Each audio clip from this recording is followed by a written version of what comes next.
Audi benigne conditor, nostras preces confletibus, in hoc sacro jejunio.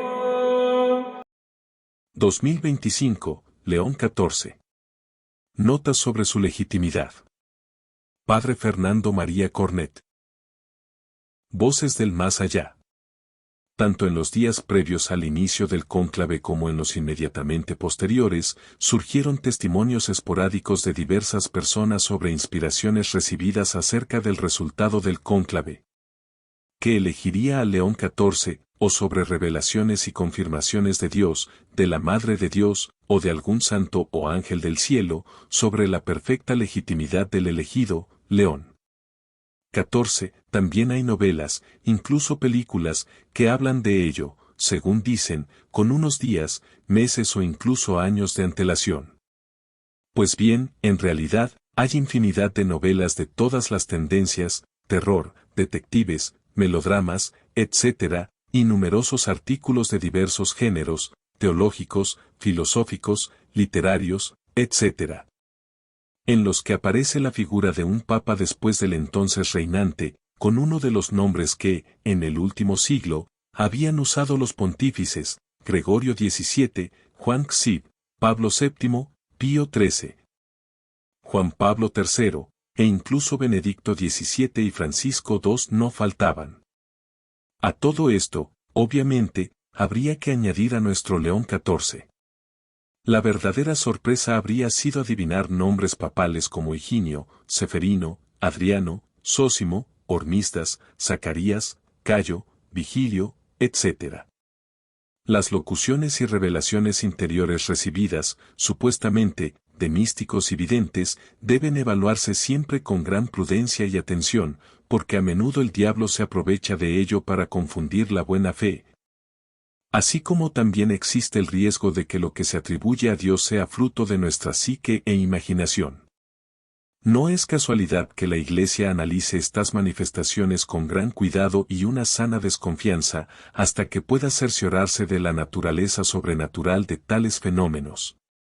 Puede suceder que incluso un verdadero vidente, objeto de revelaciones y locuciones certificadas, de buena fe atribuya un día a Dios lo que no es de Dios. Como le sucedió al profeta Natán cuando David le comunicó su deseo de construir un templo para el Señor y el profeta le aseguró que Dios aprobaba su elección. Pero esa misma tarde la palabra del Señor llegó a Natán para corregirlo, cf1 Cr 17, 1-15. En este sentido, existen numerosos indicios de que la propia Virgen, en La Salette, Francia, en Fátima, Portugal, en Quito, Ecuador, en Civitavecchia, cerca de Roma, en Akita, Japón, también en España, en Garabandal, en Umbe y en El Escorial, Prado Nuevo, y posteriormente la Beata Ana Catalina en Meric, San Juan Bosco, San Francisco de Asís, la mística María Julia Jaenni, la estigmatizada Sor Patrocinio. El padre Stefano Gobbi y varios otros nos han advertido sobre este periodo y sobre el cumplimiento del número 675 del Catecismo de la Iglesia Católica. En ese número 675 se habla de una gran y última prueba que la Iglesia tendrá que sufrir, y que consistirá en la mayor impostura religiosa. En Fátima, en el tercer secreto, Nuestra Señora advirtió sobre la apostasía en la Iglesia y la usurpación del trono petrino. Algo que el Papa León XIII también vislumbró en aquella famosa visión que lo llevó a redactar la súplica a San Miguel Arcángel para ser recitada al final de cada Santa Misa. La estigmatizada hermana Patrocinio vio dos leones enfrentados, uno con la señal de la cruz en la frente y el otro convertido en serpiente, con el triunfo final del verdadero león sobre el diablo. Nuestra Señora de la Salette afirmó que Roma perdería la fe y se convertiría en la sede del Anticristo.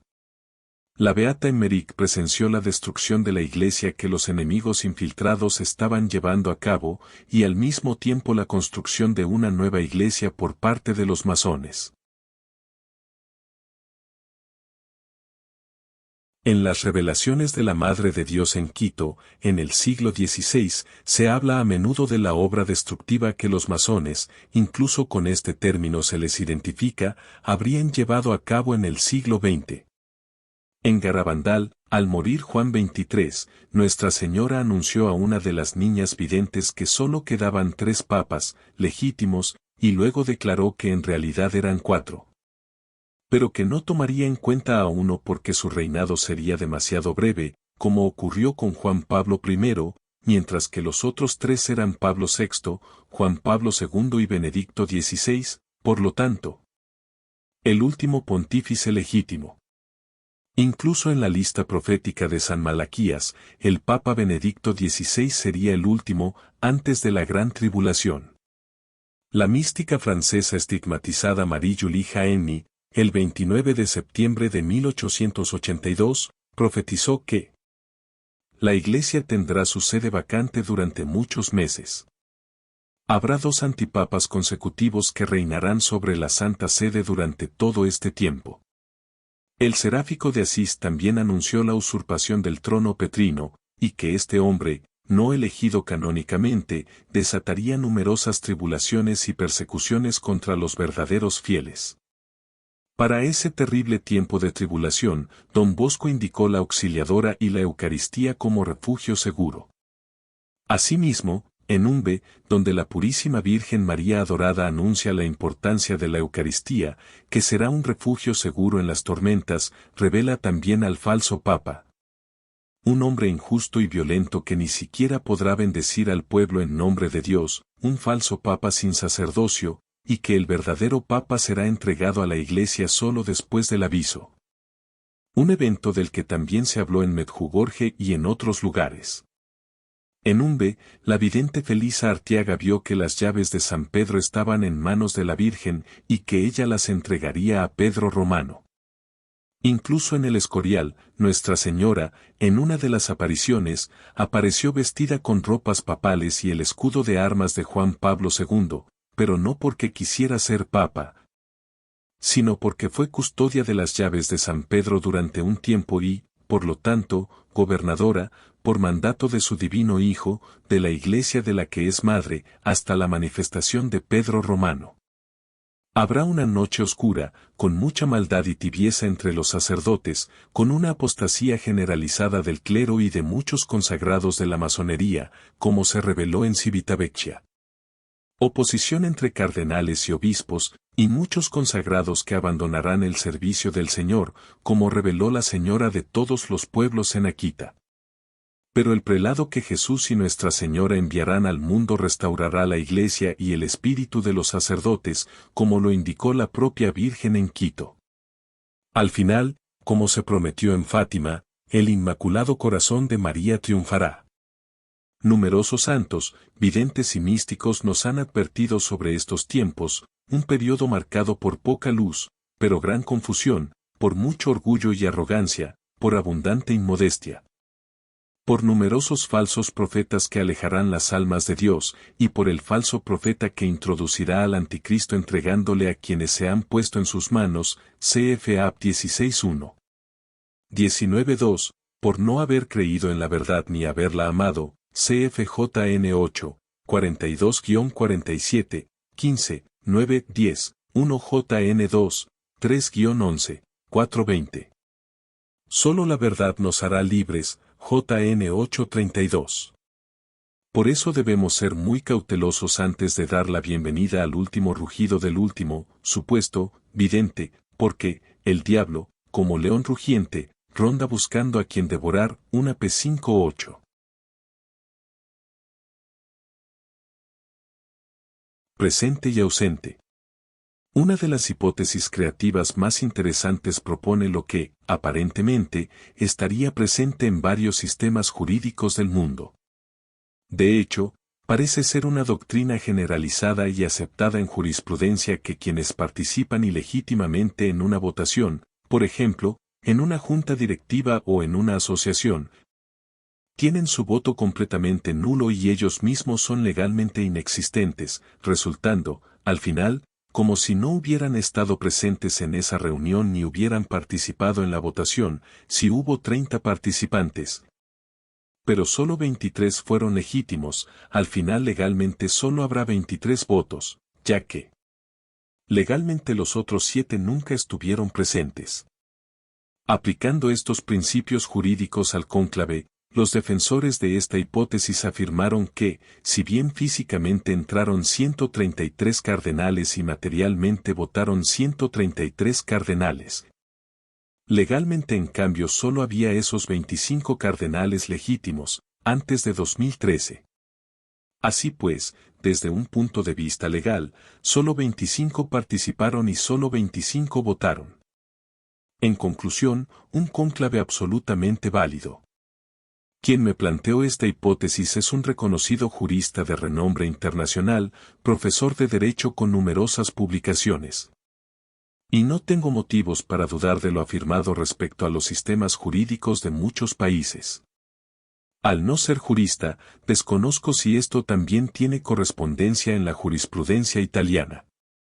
Sin embargo, una cosa podemos afirmar de inmediato: esta consideración no está presente en el sistema jurídico eclesiástico y, por lo tanto, dicho razonamiento no puede aplicarse en absoluto en la Iglesia.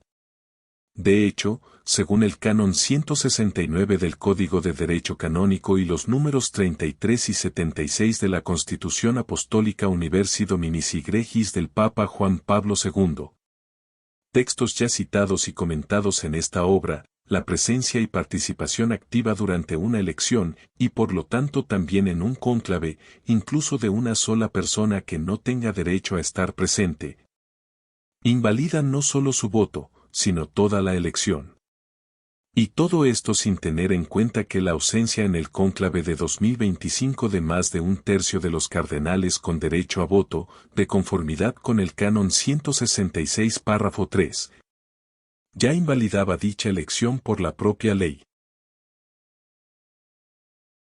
Salvación divina. Es bien conocida la máxima cristiana que afirma: Dios escribe recto incluso en renglones torcidos, con la que se pretende señalar cómo el Señor sabe obtener resultados positivos sin verse condicionado por las dificultades terrenales y temporales, a veces incluso por la perversidad humana. A esto se suma el hecho de que Dios sabe cómo obtener el bien incluso del mal.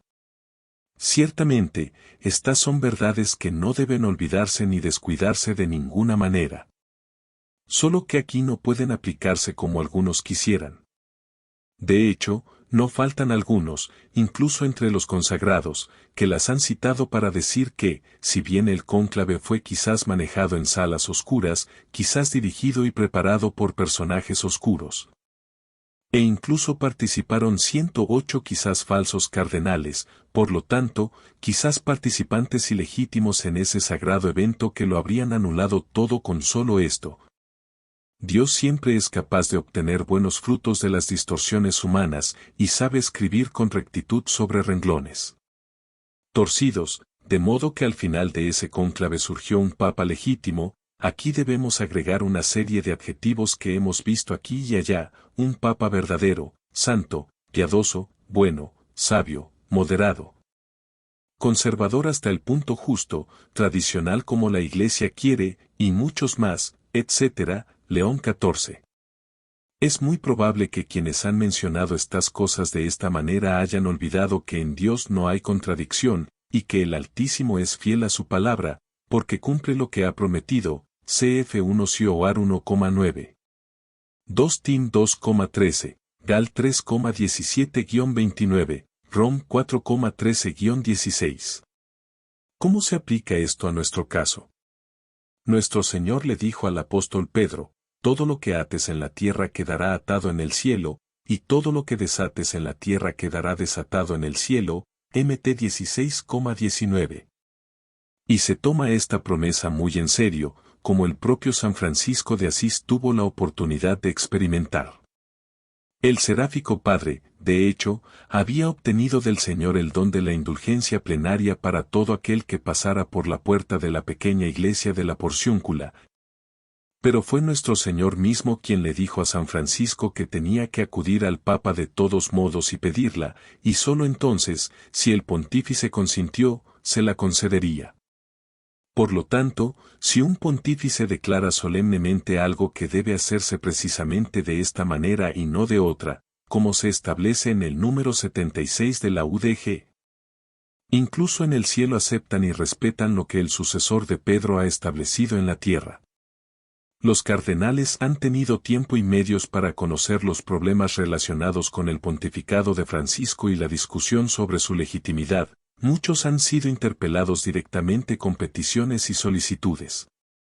Hubo llamamientos públicos en los días previos al cónclave, tanto de fieles laicos como de consagrados. Bastantes cardenales eran expertos en derecho canónico, y sin embargo, actuaron así porque así lo decidieron libre y voluntariamente.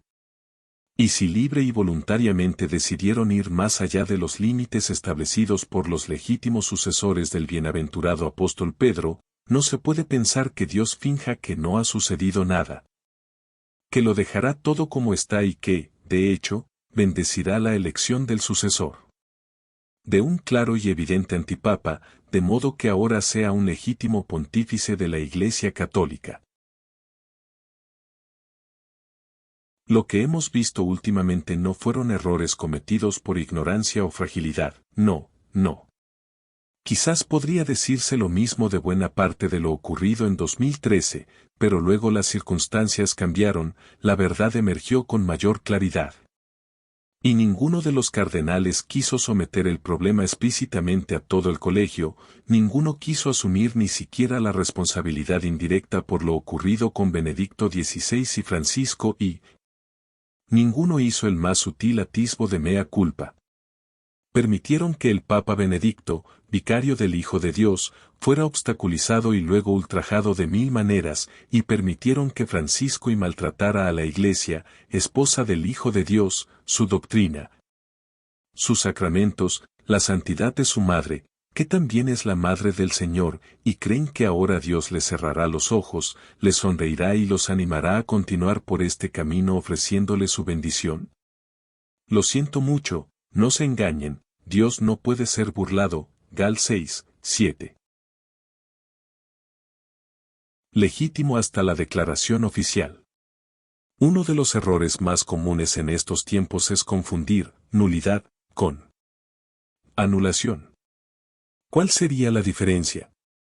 La declaración de nulidad consiste en constatar y reconocer la nulidad absoluta de un contrato, de un estado, de un acto jurídico, del cual se afirma que nunca ha existido. Que nunca ha tenido realmente efectos jurídicos, aunque durante un tiempo se creyera así. Por ejemplo, un hombre llamado Carlos se casa con una mujer llamada Rosa, pero ésta ya estaba casada con otro llamado Sebastiano, y cuando la noticia sale a la luz, se declara y reconoce que el matrimonio de Carlo y Rosa es nulo, es decir, que en realidad nunca ha existido, porque no pueden existir dos vínculos matrimoniales simultáneamente. Durante un tiempo, el matrimonio de Carlo y Rosa se consideró válido y legítimo, pero al declararse su nulidad, todos los efectos legales de su vínculo inexistente se cancelaron como si nunca hubieran existido.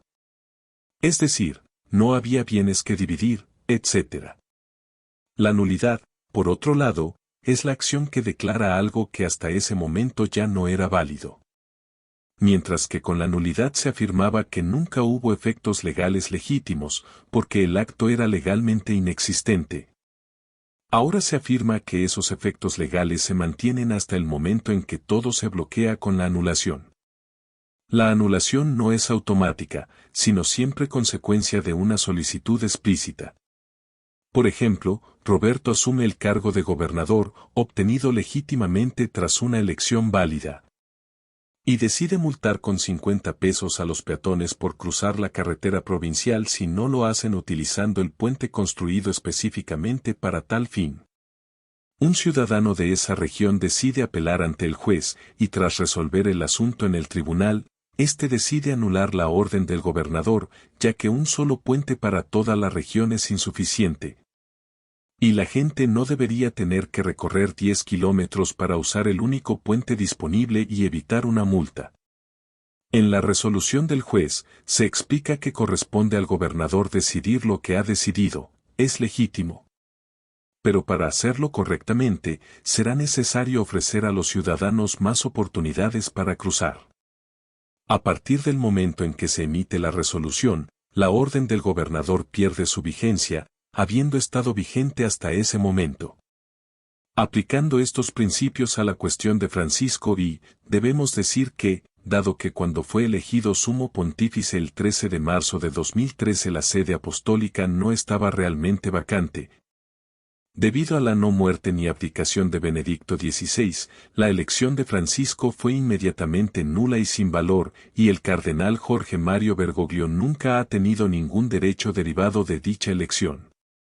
Esto significa que Bergoglio nunca ha sido papa, aunque la mayoría lo crea hasta ahora, y que todas sus decisiones como papa también son nulas y sin valor. Pues al no ser papa no puede conferir efectos legales propios de un pontífice a sus decisiones y escritos. Cuando un día se declare oficialmente la verdad sobre el caso de Francisco, es decir, que nunca fue ni siquiera un segundo papa legítimo de la Iglesia Católica, todo lo que dijo, hizo, decidió y juzgó no será anulado, sino declarado, al igual que él, nulo y sin valor, y por lo tanto, cancelado. Porque un no papa no puede producir algo con los efectos legales que se derivan de un papa, así como quien no es obispo no puede ordenar sacerdote a otro, ya que solo un verdadero obispo puede transmitir las sagradas órdenes. Así también un no obispo nunca ordenará sacerdote a otro.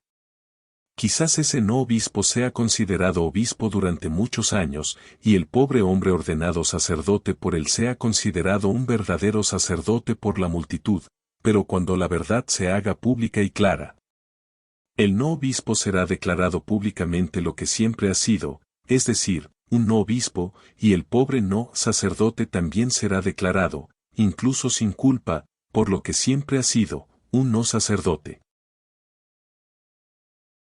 Los cardenales creados por Francisco I, cuando sean reconocidos oficial y públicamente por lo que siempre han sido, es decir, no papa o antipapa, entonces también serán reconocidos en ese momento por lo que siempre han sido, es decir, no cardenales o falsos cardenales. Si Francisco I nunca fue papa, no se puede afirmar que realmente creó a los cardenales, una facultad exclusiva de los pontífices verdaderos y legítimos. De un no papa solo puede surgir un no cardenal, y nunca un cardenal verdadero. Por lo tanto, los cardenales nombrados por Bergoglio no serán anulados, sino declarados nulos, porque nunca lo fueron. La declaración oficial de nulidad del Papa Francisco I no cambiará su estatus, como si se tratara de una degradación de verdaderos cardenales a ya no cardenales, sino que simplemente los devolverá a la realidad de creídos verdaderos cardenales a juzgados por lo que realmente fueron, es decir, no cardenales. Dado que Francisco I todavía se cree un papa legítimo, sus cardenales también se creen cardenales legítimos. Se les cree, precisamente, pero no lo son en absoluto. En realidad, nos encontramos ante la nada, pontífice nulo, cardenales nulos.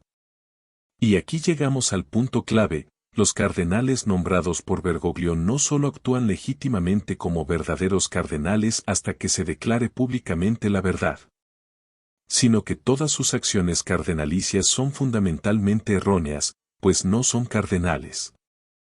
Y si esto es así, al entrar en el cónclave como si fueran legítimos cardenales electores y al participar activamente en las votaciones como si lo fueran, han tomado medidas que lo anulan todo, pues, aunque se les considere legítimos y verdaderos cardenales electores, no lo son en absoluto. En resumen, se cree que Francisco I es el verdadero papa, pero no lo es en absoluto. Se cree que sus cardenales son verdaderos cardenales, pero no lo son en absoluto. El cónclave de 2025 se considera válido, pero dado que los no cardenales bergoglianos entraron y participaron activamente en él, es en realidad absolutamente nulo. Y la persona elegida en tales condiciones queda privada de cualquier derecho derivado de ese acto nulo.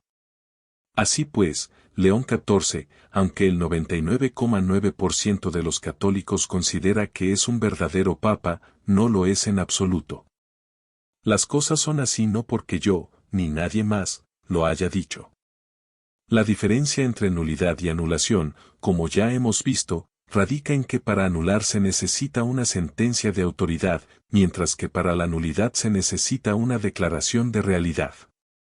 Francisco no es papa porque yo lo diga, sino porque los acontecimientos ocurridos entre febrero y marzo de 2013 significaron que su elección fue nula e inválida. Presencié esos acontecimientos, los relaté y los demostré. Pero como no tengo autoridad en la Iglesia, no soy juez ni cardenal, mis afirmaciones y declaraciones carecen de efecto legal, aunque sean verdaderas y reflejen fielmente la realidad.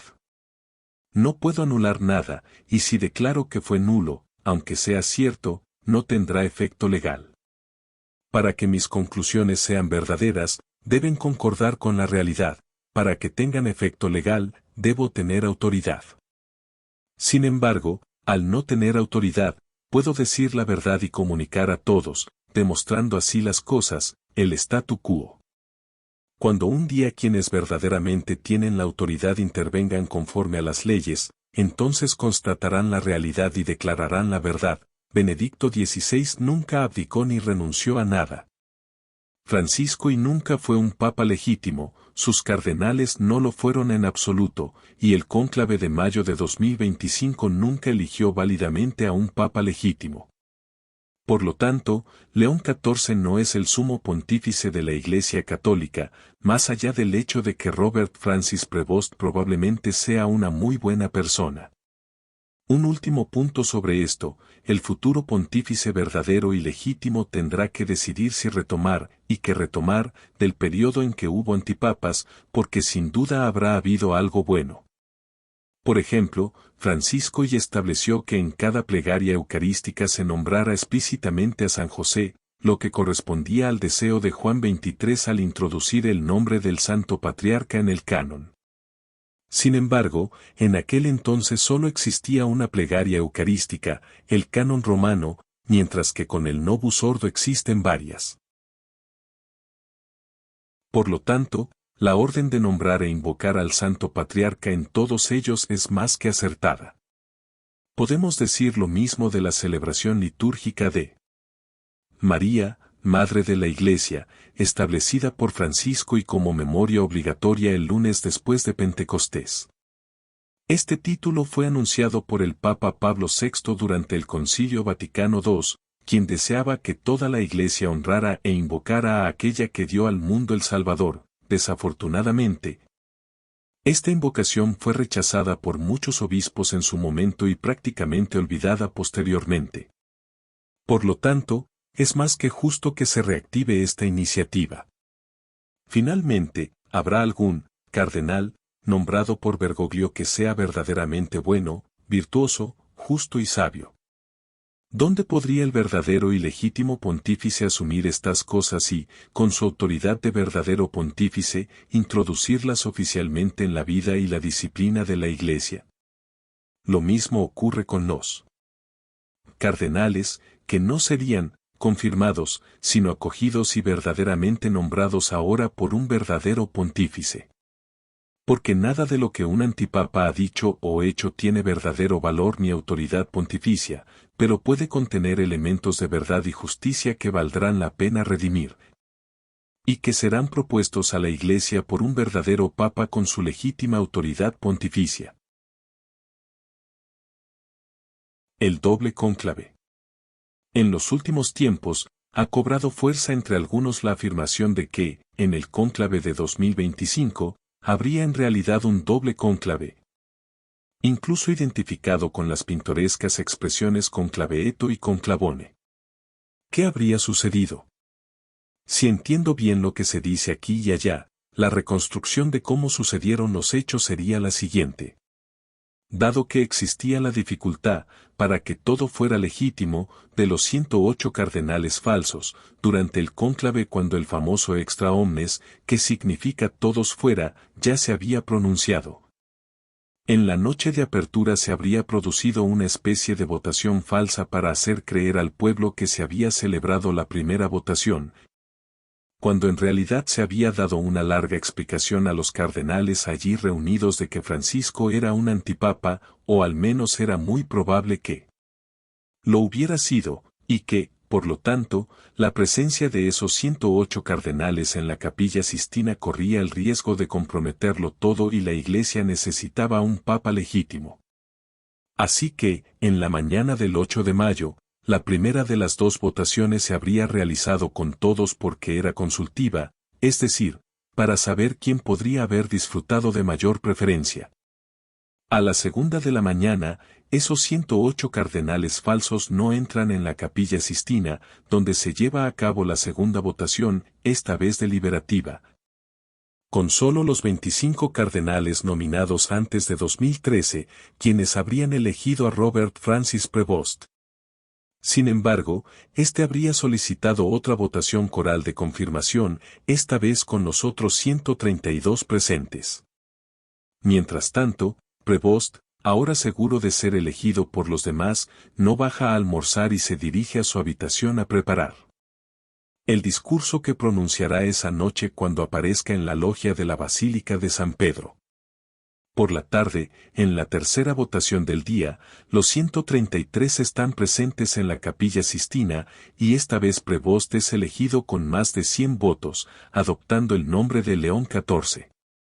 De esta manera, habría sido legítimamente elegido solo por los cardenales válidos y legítimos. No existen pruebas que respalden esta reconstrucción, es completamente infundada y, desde un punto de vista estrictamente legal, también contradice las normas que regulan el desarrollo del cónclave. Su reconstrucción tiene como única y verdadera raíz el profundo y ardiente deseo de que León XIV fuera un papa verdaderamente legítimo. ¿Y cómo se habría convertido León XIV si hubiera habido tantos otros presentes?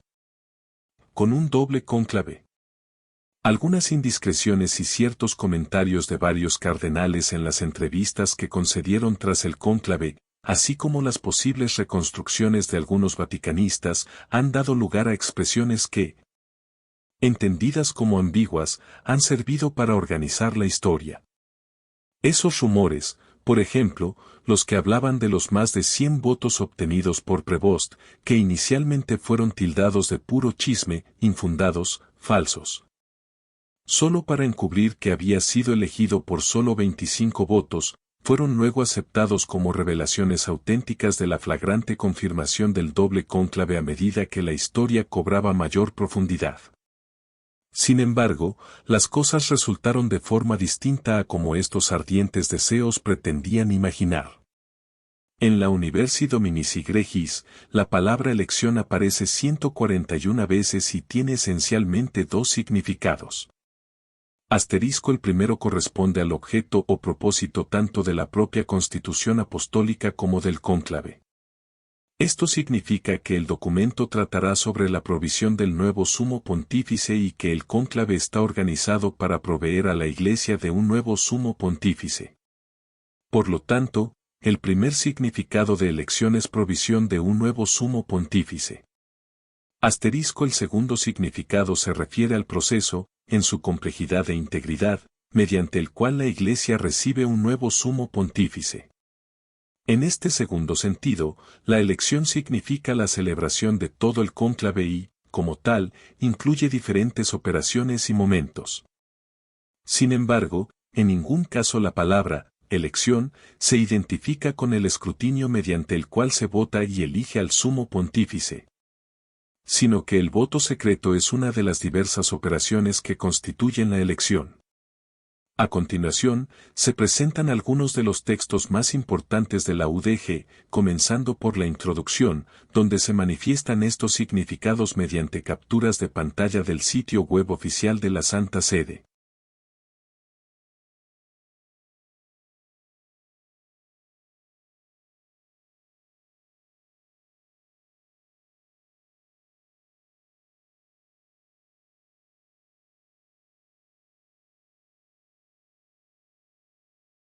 La suma importancia de haber comprendido bien el significado de la palabra elección nos permitirá también comprender el verdadero sentido de lo que el Papa Juan Pablo II se refería en el número 76 cuando dice: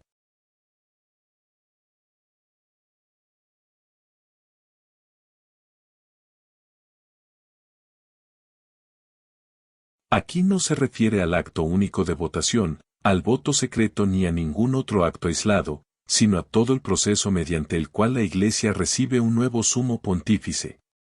Todo el cónclave es nulo si no se siguen estrictamente las normas prescritas en esta Constitución Apostólica.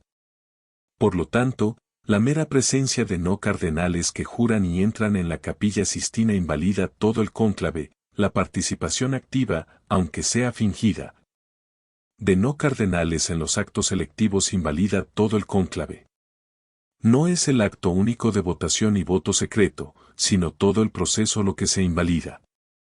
Precisamente por esta razón, la reconstrucción que afirma, sin ninguna prueba, que hubo dos cónclaves dentro de un único cónclave contradice completamente las normas establecidas en la UDG y, en consecuencia, nunca podría haber dado como resultado un pontífice legítimo y válido de la Iglesia Católica. Un último aspecto que debe definirse aquí se refiere al número de votantes. A pesar de lo que la gente ahora cree firmemente, el cónclave es un evento público, no secreto, aunque algunas de sus operaciones sean y deban permanecer secretas. Su carácter público se evidencia en el hecho de que se pronuncia el extra omnes, de modo que todos los que estaban en las puertas, para ver y dar fe de quienes juraron y luego entraron, se retiran, y al final del cónclave sale el cardenal protodiácono para anunciar al pueblo que el conocido Habemus Papam se ha quedado. Ahora bien, nadie que no haya sido admitido puede ver quién y cuántos votaron en cada votación. Sin embargo, no solo es posible, sino también legítimo, suponer que cualquiera que juró y luego entró también votó, y que el número de votos corresponde exactamente al número de participantes con derecho a voto. De hecho, este es uno de los pocos casos en los que la suposición es legítima y tiene valor legal, con la obligación de presentar pruebas no de quienes afirman que todos votaron, sino de quienes afirman que algunos no votaron. Un claro ejemplo de este tipo de suposición legítima con efectos jurídicos se da en el caso del matrimonio. De hecho, el canon 1061 párrafo 2 del Código de Derecho Canónico establece, si los cónyuges han cohabitado, se presume su consumación, salvo prueba en contrario. Al igual que en el caso de la cohabitación, la carga de la prueba de la no consumación recae sobre quien la declara no haberse producido, también en el caso del cónclave. Solo quien afirma la no votación de algunos de los cardenales participantes tiene el deber de presentar pruebas de dicho hecho, de lo contrario, es legítimo suponer, sin necesidad de nada más, que quienes participaron también votaron en todas las votaciones.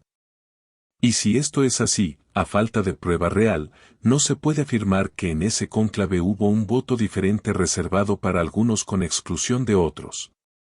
Las hipótesis son hipótesis y no deben confundirse con los hechos. El regente que todo lo hace. En el largo periodo en el que Jorge Mario Bergoglio ejerció ilegítimamente el papel de pastor supremo de la Iglesia, hemos asistido a un progresivo despojo de elementos que distinguen al sumo pontífice, que se presentaban oficial y extraoficialmente como sus renuncias voluntarias, no vivir en el Palacio Apostólico sino en la Domus Sancta Marta, a su coche oficial, tomando en su lugar un pequeño Fiat 500.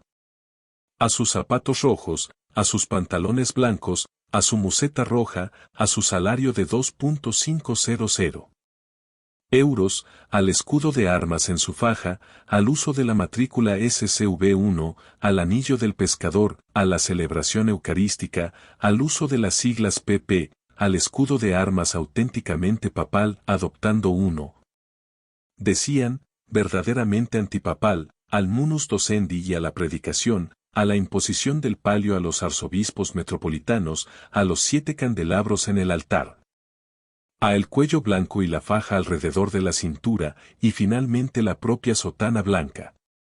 Muchos afirmaron que todas estas renuncias, no fueron decisiones de Francisco y, sino imposiciones de un administrador o regente, recientemente identificado con el cardenal Pietro Parolin.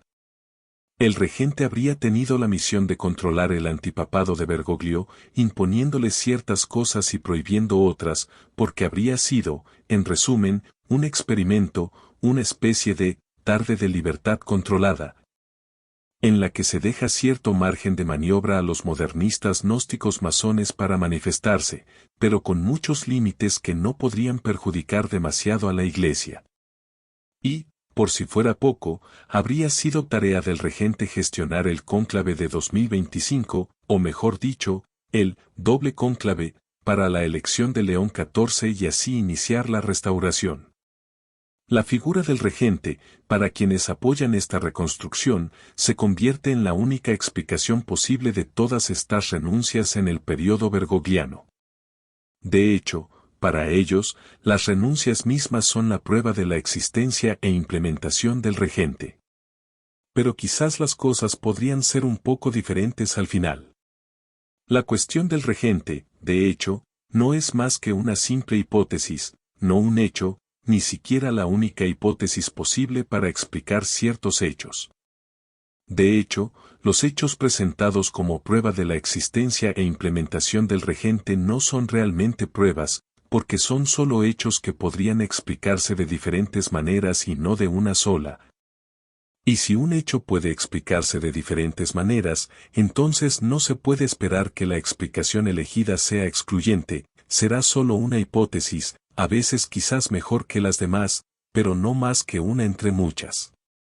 Por ejemplo, el 13 de marzo de 2013, tan pronto como Bergoglio fue elegido, acudió, como de costumbre, a la Sala de las Lágrimas, para vestirse con la túnica papal y, como de costumbre, alguien lo ayudó a quitarse la sotana negra o roja y los demás elementos del hábito cardenalicio y a probarse una de las sotanas blancas, siempre hay varias allí con diferentes medidas. Porque no se sabe de antemano si el recién elegido será alto o bajo, delgado o gordo, etc. Según diversos testimonios, cuando el asistente acercó la museta roja con la estola roja a Bergoglio, éste la rechazó, como también rechazó los zapatos rojos, mientras le decía, no, no. Se acabó el carnaval, o palabras muy similares. Y en ese momento, ¿dónde estaba el regente? Dado que se afirma categóricamente que fue el regente quien le impidió usar la museta y los zapatos rojos, quizás Parolin, de Venezuela, donde entonces era nuncio, dio la orden a Bergoglio de no usarlos. Como se puede ver, podría haber una explicación alternativa a la del regente. Un segundo ejemplo. Mucho se ha hablado de la prohibición que recibió Francisco y de celebrar misa en los últimos años de su vida. Pero es importante recordar que es bien conocida y documentada la molestia que Francisco tenía por la Eucaristía, una especie de tibieza que en tiempos lejanos ya lo había llevado, invocando prudencia, a limitar mucho la difusión del milagro eucarístico ocurrido en Buenos Aires cuando era arzobispo allí, decidiendo incluso empapelar la hostia del milagro para que no fuera visible para nadie y la gente se concentrara no en el milagro sino en Jesús. Habiendo sido convertido en papa, es curioso que la única vez que se le vio arrodillado ante el sagrario fue cuando visitó a Benedicto XVI en Castel Gandolfo, poco después de su elección. Y el Papa Ratzinger, queriendo concluir esa visita con una oración ante el Señor, se arrodilló primero y luego Bergoglio se sintió obligado a hacer lo mismo. Después de eso, Francisco nunca fue visto arrodillado ante el sagrario ni ante la custodia durante la exposición del Santísimo Sacramento para la adoración, con el tiempo. Ni siquiera se arrodilló para la consagración durante la misa, y finalmente, tomó la decisión de no celebrar ni concelebrar el santo sacrificio. Recordemos que es muy probable que el joven Bergoglio se saltara voluntariamente la ordenación diaconal y, si lo hizo con malicia, pues lo habría ocultado para engañar al obispo que lo ordenaba. Probablemente también habría comprometido la validez de la ordenación presbiteral que recibió ese año y, posteriormente, la ordenación episcopal en 1992. Podría haber sido un falso sacerdote desde 1969 y luego un falso obispo, para terminar como un falso pontífice, no solo un falso papa o antipapa, sino también un falso obispo de Roma. ¿Se imaginan a un infiltrado de este nivel teniendo que fingir tanto tiempo frente a algo en lo que no cree en absoluto? Llega un punto en el que ya no se es indiferente, pero se empieza a sentir primero cierta molestia y decepción, luego un profundo aburrimiento, luego un odio interno lacerante, luego un rechazo cada vez más evidente. Incluso náuseas y asco, llegando finalmente al odio manifiesto. Este es el camino probablemente seguido por Bergoglio. Sintiéndose ahora muy seguro e intocable, de hecho, inexpugnable en la cima de la iglesia, mostró su verdadero rostro como no creyente o, al menos, como alguien que no amaba la Eucaristía. Dejó de celebrar porque probablemente ya no soportaba al Señor, y no necesariamente porque un regente se lo hubiera prohibido. Uno se pregunta por qué nadie atribuyó al regente la prohibición de que Bergoglio se arrodillara ante el Señor en la Eucaristía, un gesto absolutamente ausente en Francisco el Pontífice. Porque así es como comienza el descenso a la abstención total del sacramento. Un tercer ejemplo se encuentra en una declaración reciente de alguien que afirma que, en la lista de impedimentos del regente a Francisco también figuraría el uso del acrónimo, PP, junto a su nombre, como bien sabemos. Exclusivo del pontífice reinante y cuyo significado es, Pater Patrum, o, para otros, Pontifex Pontificorum. De hecho, esta ausencia es notable en las cartas que Francisco envió a los fieles de todo el mundo, incluyéndome a mí. Tengo una similar de 2015 con su firma sin las siglas, y también fue su petición explícita. Perdón, aquí también habría habido una prohibición por parte del regente, que en la lápida solo figurara, Franciscus, sin nada más, incluso sin, pp. Lo que me sorprende es cómo un regente tan solícito y astuto pudo ignorar, tolerar o incluso permitir que en la Acta Apostolica Sedis, AAS, siempre figurara, y desde el principio. Junto al nombre papal de Francisco también el acrónimo PP. A continuación se muestran algunas capturas de pantalla de la AAS donde se puede apreciar la presencia de este acrónimo, incluso en el sello.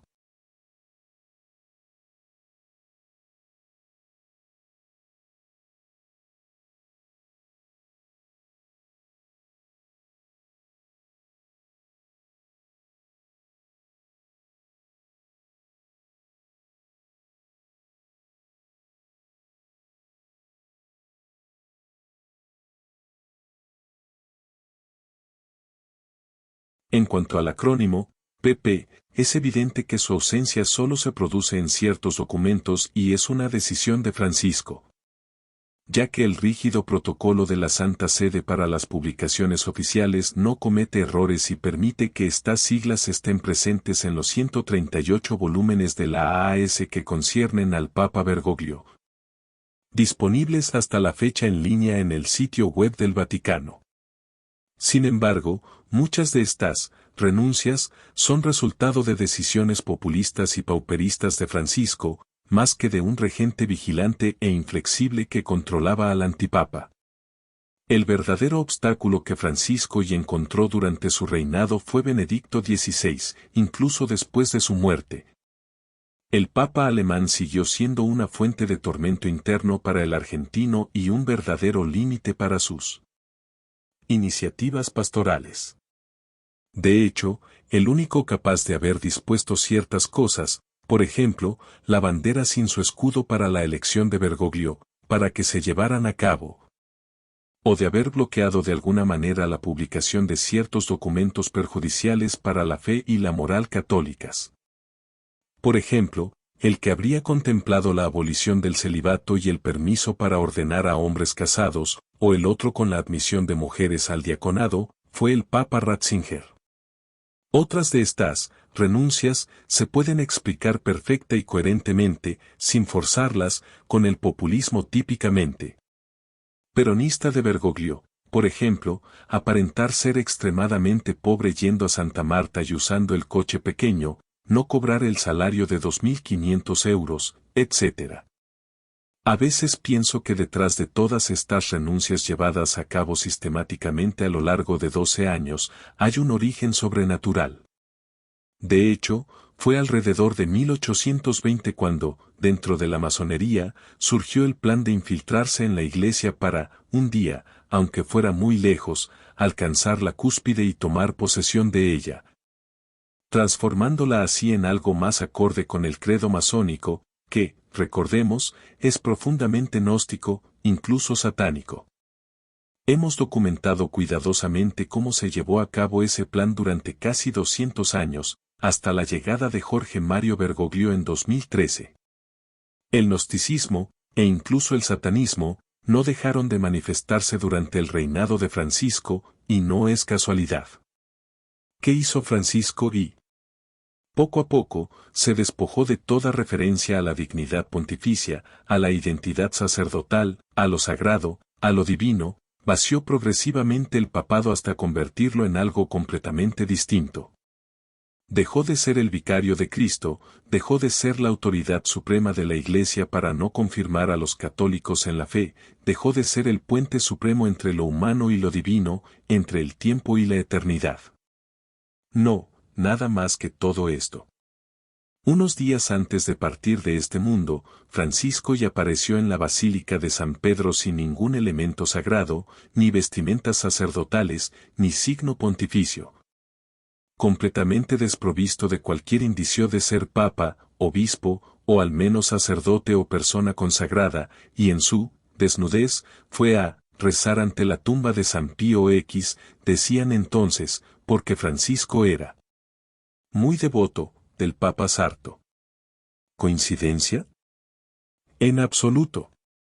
El antipapa supermodernista, que ya no se arrodillaba ante la Eucaristía, que durante más de 3 años ni siquiera había celebrado misa, un hombre verdaderamente gnóstico y licuado en un ateísmo sin trascendencia. Desnudándose así voluntariamente, se presenta ante el Santo Papa, el pontífice antimodernista, el pastor que favorecía la comunión de los niños, para decirle que, quizás para mostrarle a San Pío X cómo había terminado esta lucha centenaria, es decir, con la victoria de la masonería, del gnosticismo, de su verdadero maestro, Lucifer. La mascota gnóstica y luciferina del jubileo proclamado por el propio Francisco aún ronda a Luce, y para mostrarle a que se había reducido el papado. Solo que la lucha no había terminado allí, y tampoco terminaría así. Si no hay regente para todo esto, menos aún para ese hipotético doble cónclave que éste habría organizado y gestionado para que se previera, silenciosamente, sin causar escándalo entre los fieles. Y sobre todo sin que ningún cardenal tuviera que admitir haberse equivocado con el casus Bergogliensis, un papa verdadero, legítimo y auténticamente moderado. En este sentido, los dobles deseos que el cardenal Re, decano del Sacro Colegio, dirigió al cardenal Parolin durante la misa antes de comenzar el cónclave, no deben interpretarse necesariamente, como se sugirió, como dobles porque habría 2 cónclaves, es decir, un deseo para cada cónclave. Quién sabe por cuántas razones diferentes se le podría haber ofrecido un doble deseo a Parolin en ese momento, quizás porque A. tenía que presidir ese cónclave, más B. por la posibilidad de ser elegido pontífice, o bien A. porque debía presidir el cónclave, más B. porque en esos días celebraba el 45 aniversario de su ordenación sacerdotal, o bien A. porque podía ser elegido papa, como se decía cada vez con más insistencia. Y B. porque pocos días antes había celebrado 45 años de sacerdocio, y el cardenal reacababa de enterarse. En fin, también aquí podría haber muchas hipótesis, y si pudiera haber muchas, no se entiende por qué se quiere forzar la interpretación de forma unidireccional, dando espacio exclusivamente a una figura, la del regente, que no está en la ordenanza canónica para la Santa Sede impedida, y del que no hay ni una sola prueba decisiva y definitiva de su existencia real. Y todo esto sin tener en cuenta que, según se recuerda, él todavía estaría determinando las elecciones del Papa León XIV, que en realidad no serían las suyas sino las del regente. para ir dejando poco a poco claro que el Papa Prevost sería legítimo incluso si oficialmente, pero solo por ahora, se demostrara ser un antipapa. Espera y paciencia, con tanta gradualidad. Ocurrió que algunos de los convencidos, o más bien absolutamente deseosos, de que el periodo antipapal terminó con la muerte de Francisco y con la llegada de León XIV se restableció la legítima sucesión petrina, tuvieron que enfrentarse a una realidad bastante enigmática, con algunos hechos que, sí, parecen sugerir legitimidad, pero también con otros que no terminan de cuadrar con los sentimientos y deseos expresados.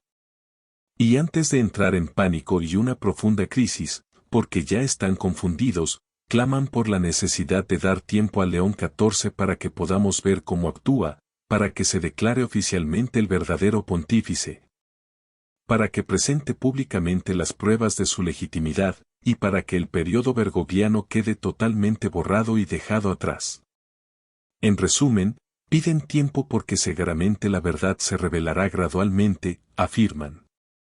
Hemos citado varias veces la bula de Martín V. Intercunctas, en la que definió los requisitos para que alguien sea un papa legítimo: a. que haya habido una elección canónica regular; b. que acepte libre y voluntariamente la elección realizada; c. que se dé un nombre con el que ser llamado. Y tan pronto como es llamado por ese nombre, el elegido es sumo pontífice, independientemente de quién, cuándo y cómo sea aceptado. También hemos visto en la AAS cómo esto está presente en las escrituras de los papas hasta Benedicto XVI, incluso en el caso de Bergoglio se insertaron, pero él no era papa, sino antipapa, porque fue elegido de forma irregular y no canónica en un cónclave convocado cuando el romano pontífice no había fallecido ni abdicado. Incluso en la UDG están presentes en los números 87 a 88.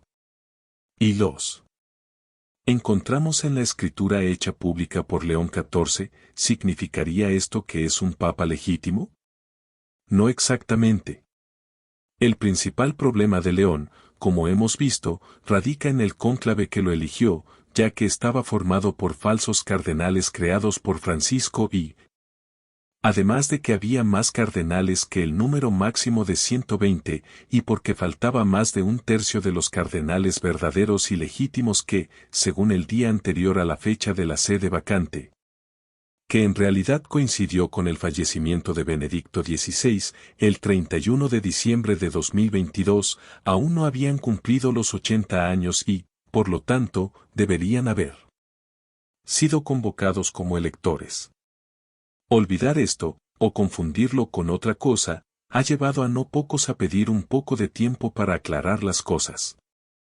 La raíz de esta actitud errónea es el callejón sin salida en el que han entrado, desde el momento en que creyeron que cada renuncia a los signos papales por parte de Bergoglio no era una decisión personal, sino una imposición o prohibición del regente para que, a través de estas ausencias, se revelara progresivamente que Francisco no era el verdadero papa, sino el antipapa.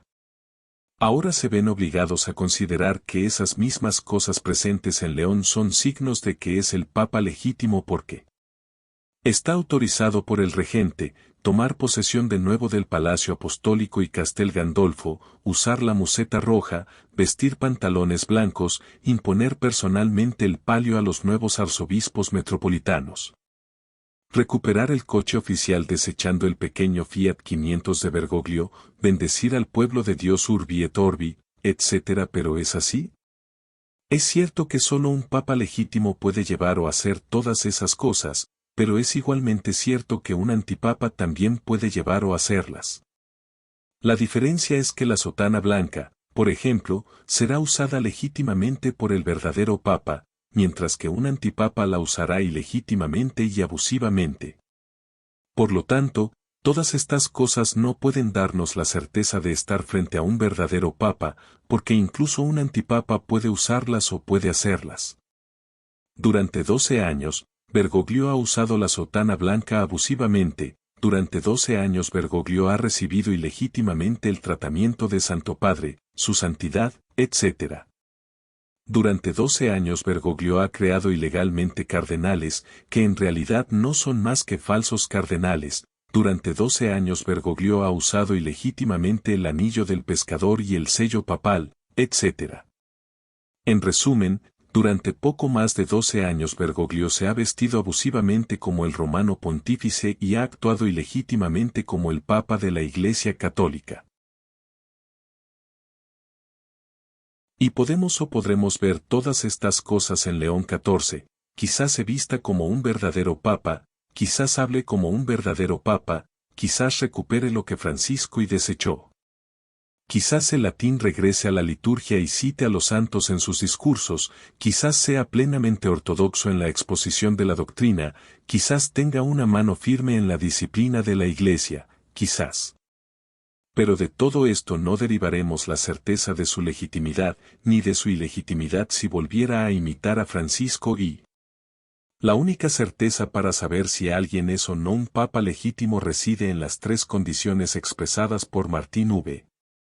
Presentes y activas ininterrumpidamente hasta los números 87 a 88 de la Universi Dominici Gregis. Y en este sentido, la deficiencia de León XIV es obvia, y no necesitamos más tiempo para saberlo. Desde el principio, tanto León XIV como los cardenales y el aparato burocrático vaticano han afirmado unánimemente que él es el sucesor de Francisco. Así como también han afirmado que Francisco fue el sucesor de Benedicto XVI y, por lo tanto, es un sucesor legítimo del beato apóstol Pedro. Lamentablemente, estas afirmaciones no coinciden con la realidad, ya que Benedicto XVI no renunció al papado, Francisco se convirtió en antipapa desde el principio. Y quien sucede a un antipapa no puede sino serlo también. El antipapa Bergoglio llenó la iglesia de falsos cardenales, quienes se presentaron como electores legítimos en el cónclave de 2025. Pero lo que obtuvieron con esa intervención fue una elección irregular y no canónica. Precisamente por no haber sido elegido canónica y regularmente, León XIV no es el papa legítimo de la Iglesia Católica y no puede ser considerado como tal a pesar de sus vestimentas sagradas y tradicionales, su sabiduría, sus virtudes, su ortodoxia y su buena voluntad. Conclusiones. Los acontecimientos ocurridos con motivo del cónclave de 2025 han institucionalizado la impostura y han estabilizado el antipapado, ya que quienes debían actuar no actuaron. Quienes debían hablar guardaron silencio. Solo se priorizó evitar el escándalo de descubrir la usurpación del trono de Pedro y querer superar la inminente crisis que amenazaba con estallar entre los sectores tradicionalista y progresista tras las miserias sufridas en los últimos 12 años. Sin embargo, la verdad no fue considerada en absoluto, ni se respetó la justicia. La ilegalidad aún reina con supremacía, y la Iglesia de Jesucristo sigue siendo víctima de la ocupación de enemigos, alberga en su seno a infiltrados que ni siguen ni obedecen al único Señor verdadero, sino que trabajan con ferviente solicitud a favor del príncipe de este mundo. En lo que a mí respecta, no puedo callar lo que he visto y oído, no puedo callar con la mirada puesta en otro lugar esperando tener, o volver a tener, algún mísero consuelo temporal y humano. La verdad genera odio, por eso algunos, para no incurrir en el odio de los demás, se cubren la boca con el manto del silencio. Nunca hay que dejar de decir la verdad, aunque esto cause escándalo, dice San Antonio de Padua, Sermones I, 332. Y la verdad es precisamente esta: Benedicto XVI nunca ha abdicado, Francisco y ha sido un antipapa desde el primer momento, y León XIV también resultó serlo. Robert Francis Prevost no está para asuntos relacionados con su pasado, ya sea real o presunto, como la participación en el encubrimiento de pederastas o la colaboración con el nuevo orden mundial para la promoción de la nefasta vacuna contra la COVID-19 u otras cosas que, sin embargo, carecen de relevancia a la hora de determinar la validez y legitimidad de un romano pontífice. No es el legítimo sucesor de San Pedro porque no es el legítimo sucesor de Benedicto XVI. Y no lo es porque el cónclave en el que fue elegido estuvo contaminado por la presencia y participación activa de falsos cardenales, es decir, aquellos creados por Francisco y así como por la ausencia de más de un tercio de los verdaderos y legítimos cardenales electores, que no tuvieron posibilidad de estar allí por ser víctimas de la narrativa oficial sobre la legitimidad de Jorge Mario Bergoglio. El incumplimiento de las leyes eclesiásticas ha significado que hoy alguien reina sin las llaves de Pedro, sin el munus petrino. Y aunque lo que se afirma en estas páginas no tiene efecto legal, es decir, no depone a nadie ni restituye nada en absoluto, esto no significa que lo aquí expuesto sea contrario a la verdad. Francisco y su sucesor León XIV no son pontífices legítimos, aunque no lo haya dicho yo, precisamente porque no se ajustan a las leyes de la Iglesia, a pesar de lo que casi todo el mundo cree. Cuando se encontrarán la misericordia y la verdad, la justicia y la paz se besarán, Salmo 85,11. Esperemos que sea pronto. Mientras tanto, la Iglesia no está destruida, no está perdida, no ha sido derrotada. Solo está herida, sangrando y gimiendo, invocando a su esposo, médico y medicina, para que la libere de sus enemigos, alivie su dolor y le devuelva la salud perfecta. Pero, hay de aquellos que han clamado contra el Señor de señores, no queremos que éste reine sobre nosotros, LC 19,14, porque él pronto regresará y dará a cada uno lo que merece. Si bien existen cardenales legítimos, siempre podemos esperar que intervengan y devuelvan a la Iglesia, como es su deber, un pontífice verdadero y legítimo, conforme a las leyes eclesiásticas. Probablemente no lo harán, dando así paso al cumplimiento de numerosas profecías y advertencias que Nuestra Señora nos ha dejado en las numerosas apariciones de estos últimos 5 siglos. A todos a quienes les concierne, les digo en voz alta. Si les desagrada servir al Señor, elijan hoy a quién servirán. En cuanto a mí y a mi casa, queremos servir al Señor, Jos 24,15.